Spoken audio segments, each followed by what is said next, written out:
Michaela Vernava from Nesson.com here on Radio Row, and joined now by ESPN, Stephen A. Smith. Stephen, thank you so much for being with us My today. pleasure. Happy to be here. Now, I want to start off as the Carolina Panthers get set to take on the Denver Broncos by asking you about Cam Newton and why there's so much negative perception around such a good player. Well, you've got a small minority in this community, in this country, that feel the way that they feel. Clearly, you're going to have Denver Bronco fans, and you're going to have Peyton Manning fans, and that's by and large what it's about, because Peyton Manning's in his last game, and he's been a superstar player, has had an illustrious career, and this could be his swan song, his last rodeo, as he so eloquently echoed it to Bill Belichick. And by and large, that's the predominant emotion, just the love and affection for Peyton Manning and how you want to see him go out if indeed it's his last game. But there's also a very, very small minority in this country that feel the way that they feel about Cam Newton, because they feel he needs to be humbled. He feels to have a greater appreciation for the place that he's in and to act accordingly. And is there a racial dynamic to that? Again, a very, very small minority, but I definitely think that element exists. Doing talk radio and some of the calls that I get, the kind of things that you hear, some of the emails that I get, some of the things that you see on Twitter and beyond in the social media world, it's clear that that element is still out there. But I just think it's important to recognize that it's a very, very, very small minority. But usually the people who screech the loudest are the ones that get heard. And so because of that reality, that's just something that ultimately it's going to rear its ugly head, because you're combining that with the affection and love for Peyton Manning, and sometimes it gets gobbled up in the same bowl and gets a bit misconstrued. Now, after the season we just saw from Peyton Manning, do you think this should be his last rodeo? Yes.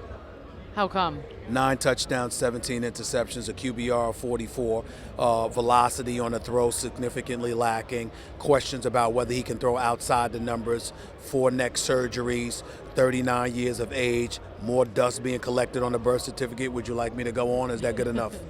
That is good enough. Okay. And he has wholeheartedly denied the HGH allegations. But do you think that those allegations taint his legacy at all? Not even one bit, not unless we find out there's a level of truth to it.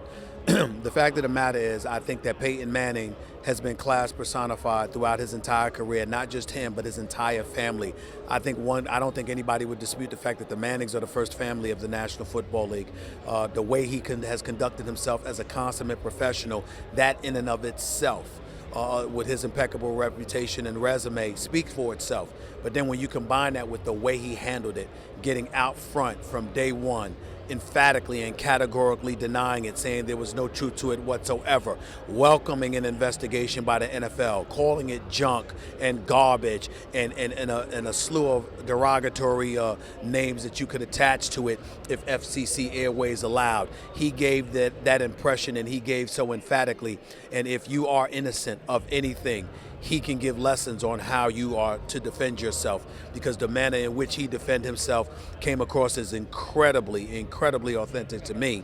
And I think that when you consider that combined with everything he has done for this game and everything he has meant to this game, he deserves the benefit of the doubt from all of us. He is truly, truly somebody that should be treated as if he is completely innocent until guilt arrives. You do not taint this man, his name and his reputation with that before you have to.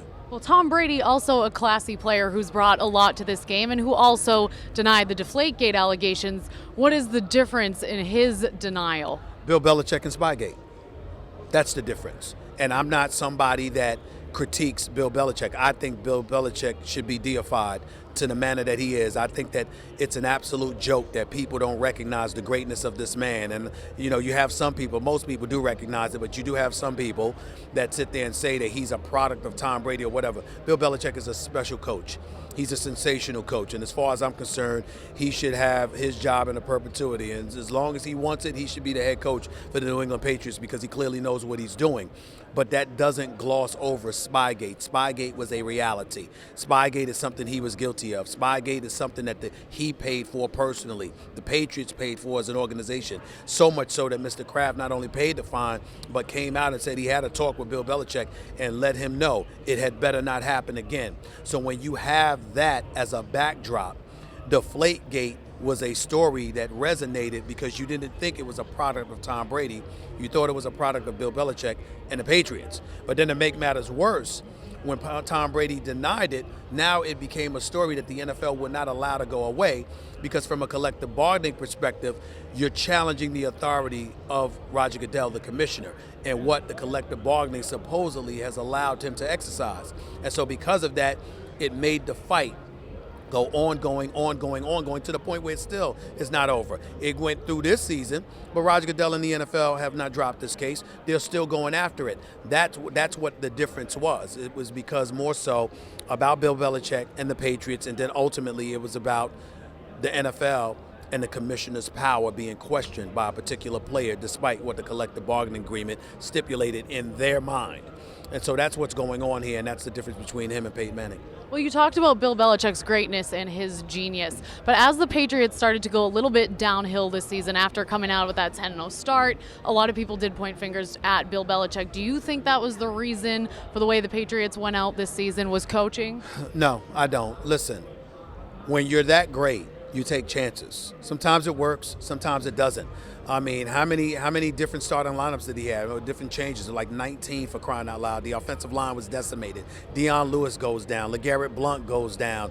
Edelman went out for a little bit of time. Amendola went out for a little bit of time. Gronkowski went out for a little bit of time. The only people that were consistent fixtures was Bill Belichick and Tom Brady. I mean, when you consider that and the fact that they were in their 5th consecutive AFC Championship game, what I would say to folks who are critics of Bill Belichick are 2 things. Number 1, shut the hell up. And number 2, would you mind letting him go so he can come and coach some of the other teams? How about coaching the New York Jets? How about coaching the New York Giants? Why don't you go ahead and let him go since you're such sticklers for what he doesn't do right? Bill Belichick does most things right. And I do a regular daily show, not just on national television, but on national radio. Plus, I'm a soap opera fan because I'm a big General Hospital fan, okay? So soap operas, you might know the outcome, but it doesn't stop you from having to talk about things on a daily basis. So yes, I'll get on the radio or I'll get on television and I'll talk about what Bill Belichick may have done wrong that day. But in terms of his body of work, please understand, neither myself nor anybody in our profession are in any position to question the greatness of this man. This man is a phenomenal coach. And not only that, I revere Mr. Kraft. He is a phenomenal owner. I love him dearly, and he speaks up for Bill Belichick at every turn, and that is good enough for me, and it should be good enough for a bunch of folks in New England who, if you're critics of Bill Belichick, you're just spoiled rotten. You need to get over it, or do me a favor, let him go so he can come back to New York. We'd welcome that. Amen to that, Stephen A. Smith. Always great insight. You can catch the Stephen A. Smith Show every weekday at 1 p.m. on Sirius XM's Mad Dog Sports Radio. Yes. Stephen, thank you so much for being with us today. Thank you so much.